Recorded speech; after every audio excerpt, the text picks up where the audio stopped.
Olá, bem-vindo mais uma vez. Eu espero que você goste deste assunto. É muito importante. Você perdeu alguém que você ama, morreu alguém que você ama muito e você está muito triste, preocupado com o futuro, pensando que vida é essa? A gente morre, só tem sofrimento, só tem problemas e morreu a pessoa que eu mais amei na vida ou a pessoa que eu mais tive afeição, uma avó, uma mãe, um amigo, sei lá, um filho, porque dizem que a pior dor do mundo é a perda de um filho. Bom, gente, então escute esse vídeo, é para você. Preste bem atenção, aqui não é coisa de pastor, não é coisa de padre, aqui é a Bíblia que vai falar para você. Vamos então ao assunto diretamente. É uma situação que muitas pessoas, na hora de um enterro, né, um momento triste, nem é legal de lembrar esses momentos, não é nada bom, mas as pessoas costumam falar, tentando consolar os outros, falam, não, essa pessoa não se preocupe que Deus sabe o que faz. Como se Deus tivesse a ver com a morte da pessoa. É bom a gente ter em mente que no texto de Tiago, na Bíblia, lá no final da Bíblia Sagrada, Tiago fala que tudo que é bom e perfeito vem de cima, de Deus, né? Aí fala que por coisas más Deus não prova ninguém, ele não é provado, não pode ser provado ou testado e nem prova ninguém por coisas más. O texto diz que tudo que é bom, toda boa dádiva e todo presente perfeito vem de cima. Ou seja, Deus, ele é chamado de amor, Deus é amor, né? 1 João 4,8. E Tiago 1,13 em diante, concorda ao dizer que nada de ruim vem dele. A morte mesmo, a Bíblia diz que quem tem os meios de causar a morte, isto é o diabo, a Bíblia fala. Então a morte, ela não fazia parte do propósito original de Deus, então não podemos culpar a Deus quando morre alguém, mas alguns culpam, né? Sem perceber, porque eles foram ensinados de que todos os bons, quando morrem, automaticamente sobem para os céus, mas isso não é exatamente o que a Bíblia ensina. Veja só esse vídeo, ele vai ajudá-lo a entender isso de uma maneira objetiva, direta, sem rodeios. Né? Então vamos ver isso.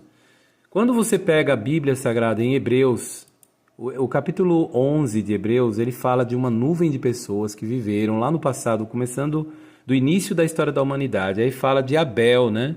Depois fala de Enoque, fala de Noé, aquele da história do dilúvio, né? Da arca, né? Depois vem Abraão, aí faz uma lista de pessoas fiéis a Deus e a lista não para, né? E quando chega no versículo 11, fala destes e diz assim, olha só que interessante, capítulo 11 de Hebreus, né? A carta é escrita pelo apóstolo Paulo. O versículo é o versículo, vamos ver aqui, 12, ó. Olha só. O 13, ó. Aliás, todos esses morreram com fé, embora não recebessem as coisas prometidas. Então aqui fala que todos estes, o que aconteceu com eles? Morreram. Então eles não foram para o céu.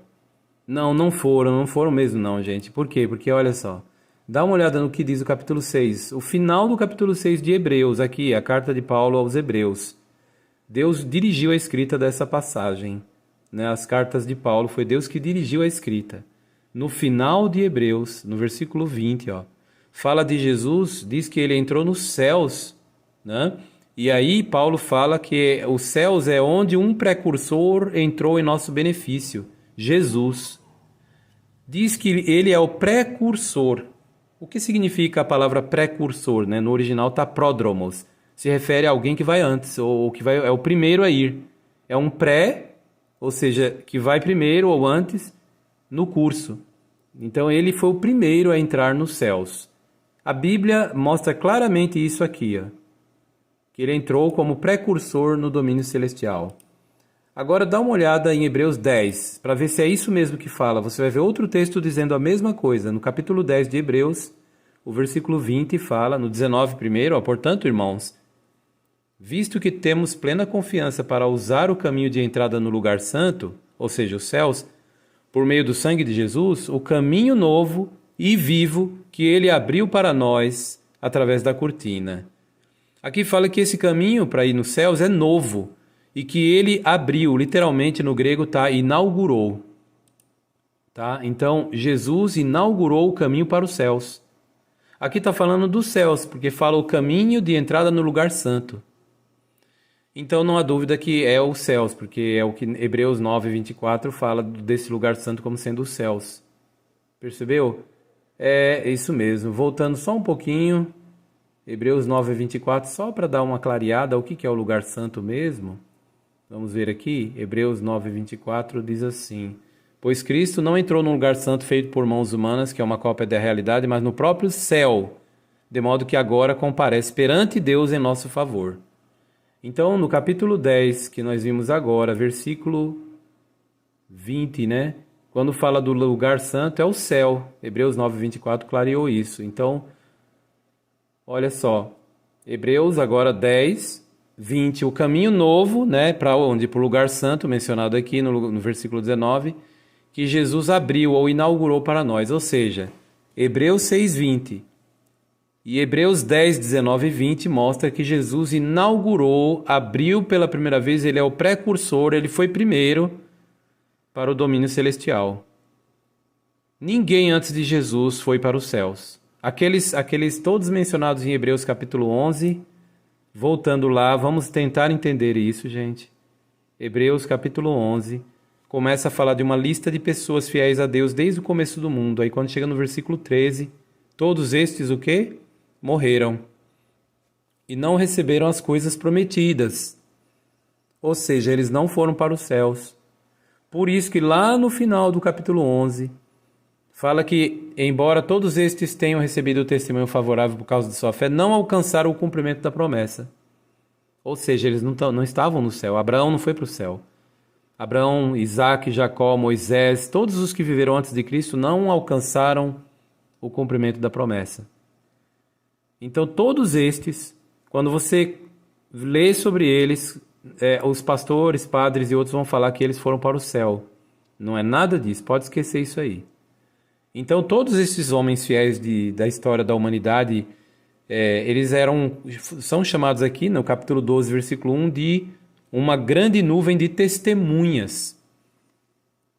Uma grande nuvem, visto que estamos rodeados de uma nuvem tão grande de testemunhas, testemunhas de quem? De Jeová, Deus, né? Porque é o nome que mais aparece na Bíblia e que esses servos todos mais usavam é o nome Jeová. Então, todos estes é uma grande nuvem, começa o capítulo 12 a chamar todos esses do capítulo anterior de grande nuvem de testemunhas.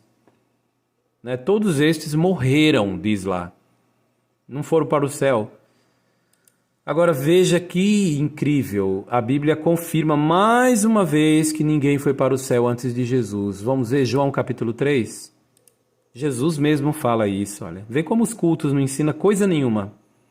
Por isso que culto não é lugar bom para você, você tem que procurar o povo de Jeová que ensina a Bíblia de verdade. Olha, capítulo 3 do Evangelho de João, Jesus fala assim no versículo 13, Além disso, nenhum homem subiu ao céu, a não ser aquele que desceu do céu, o Filho do Homem. Então Jesus ensinando diz aqui que ninguém foi para o céu antes dele.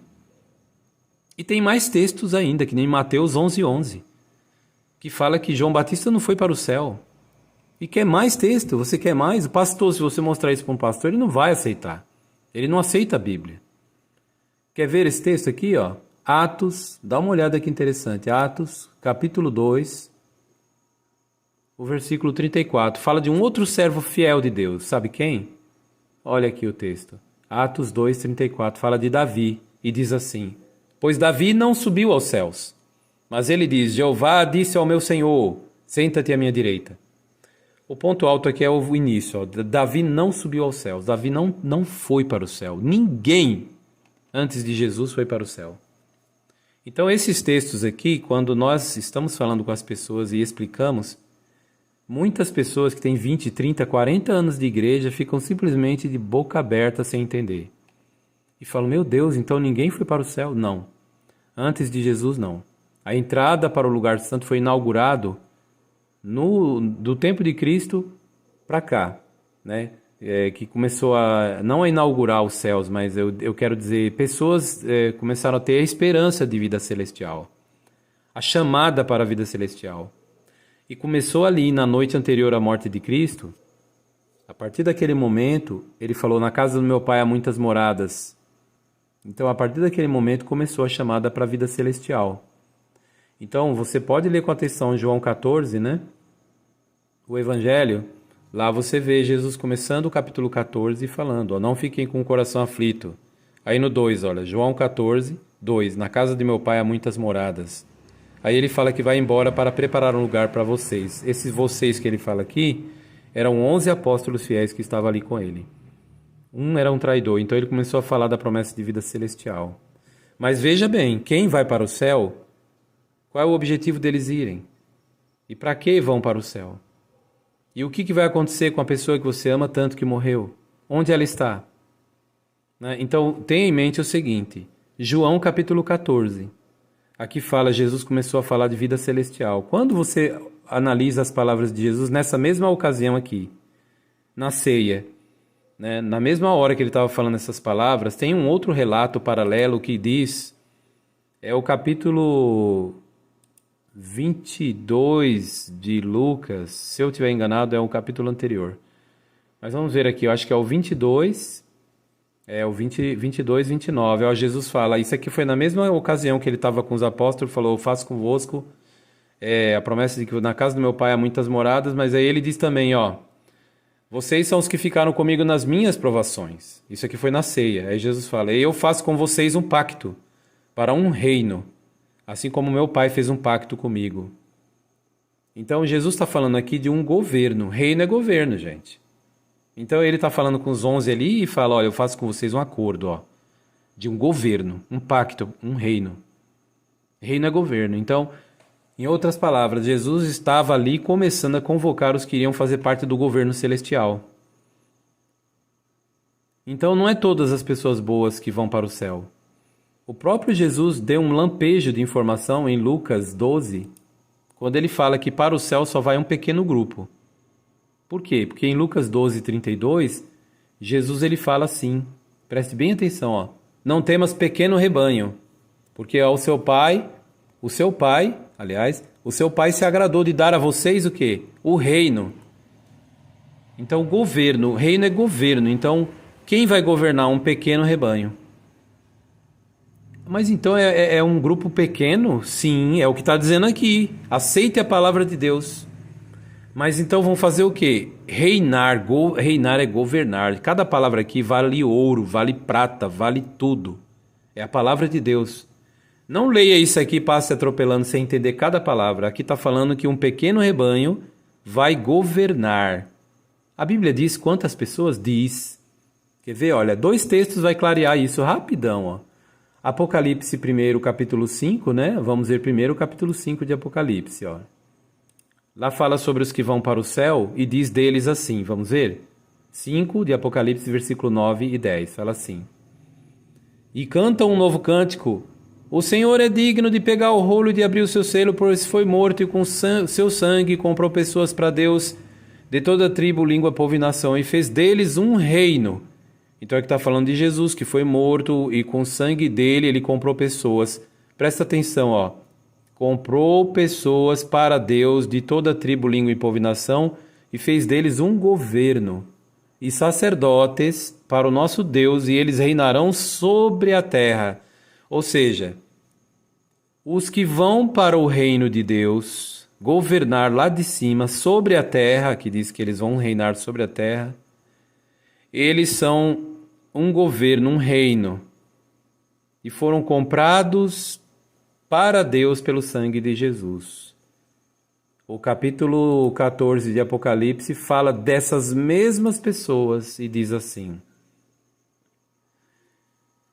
Então, vi o Cordeiro, que é Jesus, em pé no Monte Sião, que é os céus, e com ele 144.000, que tem o nome dele e o nome de seu pai escrito na testa, ouviu o som vindo do céu como o som de muitas águas.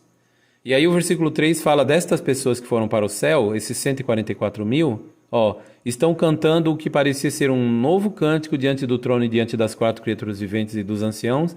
Ninguém podia aprender esse cântico, exceto os 144.000 que foram comprados da terra. Comprados da terra. Aqui fala de 144.000 que foram comprados da terra. Você acabou de ver no capítulo 5 que os que vão reinar sobre a terra, versículo 9 e 10 diz que Com o sangue de Jesus, ele comprou pessoas para Deus de toda a tribo, língua e povo e nação, ou seja, comprou da terra e fez deles um reino, ou seja, os que vão para o céu, eles são um pequeno rebanho, Lucas 12:32. Eles vão reinar sobre a terra, Apocalipse 5, 9 e 10.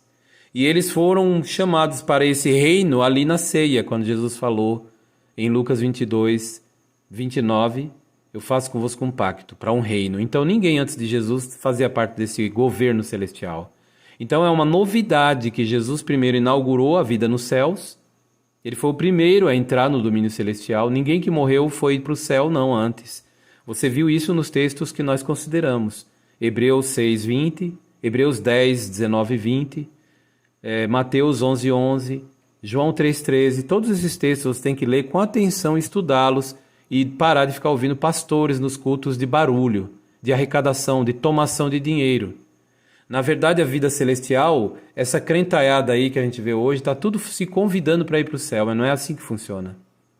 O domínio celestial ele é aberto só para um grupo pequeno rebanho, conforme Lucas 12:32, que eles vão herdar o reino, ou seja, um governo. O governo significa que eles vão reinar sobre a terra, e aí é onde tem o ponto, a terra vai se tornar um paraíso. Agora chegou onde eu queria, gente, as pessoas que morreram, pessoas boas, elas vão poder voltar aqui mesmo na terra. Você poderá ver seu parente que morreu. Ele vai voltar a comer feijão aqui na terra. É isso que a Bíblia ensina. É exatamente isso que a Bíblia ensina. A vida para o céu não é para todo mundo. Apenas algumas pessoas são selecionadas para essa vida celestial. As outras pessoas boas, que são milhares, inclusive antes de Jesus, todos esses que foram pessoas boas voltarão para viver aqui mesmo na terra. Nós estamos agora perto desse tempo porque está próximo de Deus limpar a terra.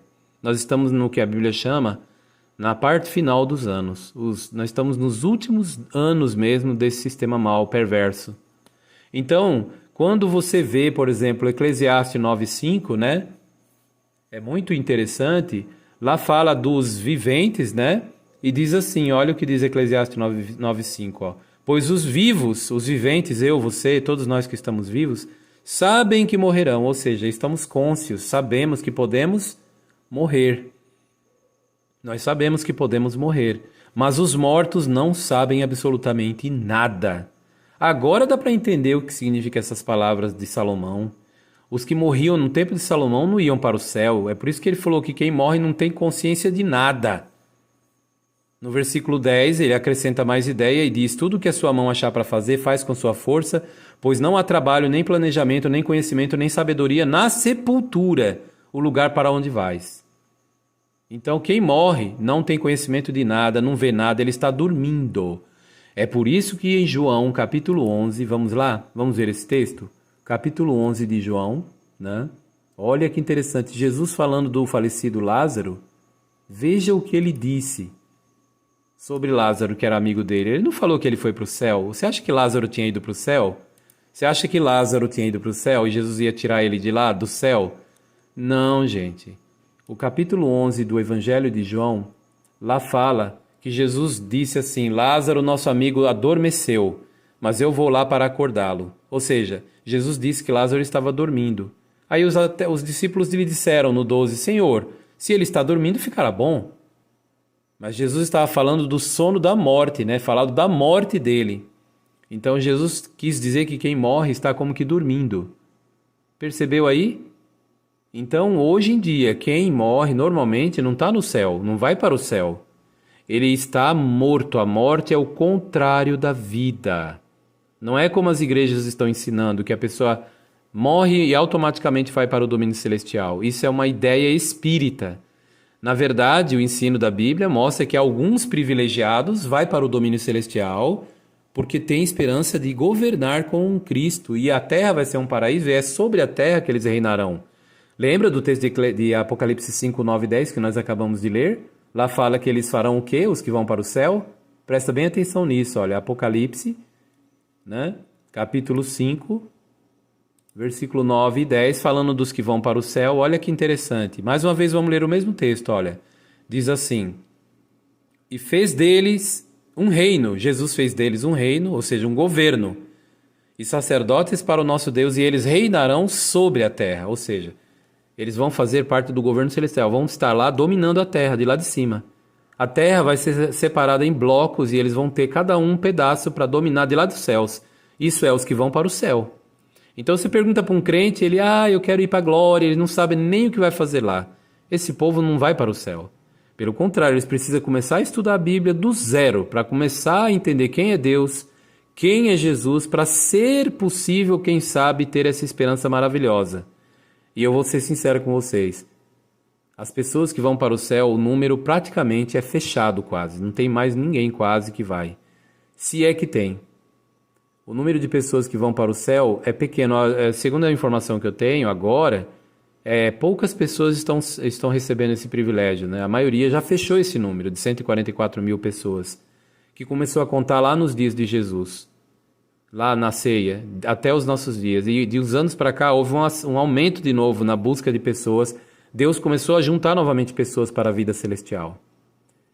E estes vão reinar sobre a terra. Agora você fala com um abestalhado aí, que diz que é crente, fala de boca cheia. O cara há pouco tempo atrás era assaltante de banco, gente má. E a gente sabe que muitas pessoas assim, que não aprenderam que a melhor das espertezas é ser honesto, hoje eles estão tomando dinheiro do povo dentro desses cultos de barulho. E estão falando que vão para o céu. Eles nem sabem que os que vão para o céu vão reinar sobre a terra. Ou seja, a terra vai ser um lugar de paz e sossego. É por isso que o Salmo 37, 29 fala que os mansos possuirão a terra e residirão sobre ela para todo sempre. Mateus 5,5, Jesus falou a mesma coisa, os mansos possuirão a terra. E Apocalipse 21, versículo 3 e 4, fala que essa terra vai ser um lugar tão bom, mas tão maravilhoso daqui a uns dias, gente. Porque ali diz que Deus ele enxugará, olha, Apocalipse 21, 4, Deus enxugará dos seus olhos toda lágrima e não haverá mais morte, nem haverá mais tristeza, nem choro, nem dor. As coisas anteriores já passaram. Onde isso? Onde? Na terra. Olha o versículo 3, mostra que é na terra. Ó. Então, ouvi uma voz alta do trono dizer, veja, a tenda de Deus está com a humanidade, ou seja, com os homens. Ele residirá com eles e eles serão seu povo e o próprio Deus estará com eles. Portanto, aqui fala de uma esperança de vida terrestre. Os que vão para o céu vão reinar sobre a terra, que será transformada num paraíso, e é o que você pede, venha o teu reino, venha o teu governo, né? Seja feita a vossa vontade, a tua vontade, Deus, como no céu, também na terra. E Deus vai atender essa sua oração. Muitos fazem a oração do Pai Nosso, mas não se dão conta de que pedem o reino de Deus, um governo real, cuja sede é celestial, tem Jesus como o rei designado e mais seus co-herdeiros, 144 mil pessoas que vão governar sobre a terra, os que têm o privilégio de vida celestial. Os apóstolos, obviamente, fazem parte desse grupo. E muitas mulheres, Maria, mãe de Jesus, obviamente, fazem parte desse grupo. Agora, hoje, a maior parte das pessoas boas, inclusive os que morrem, eles estão dormindo, no caso dos que morreram, e vão ser ressuscitados para voltar aqui na terra. Vão voltar.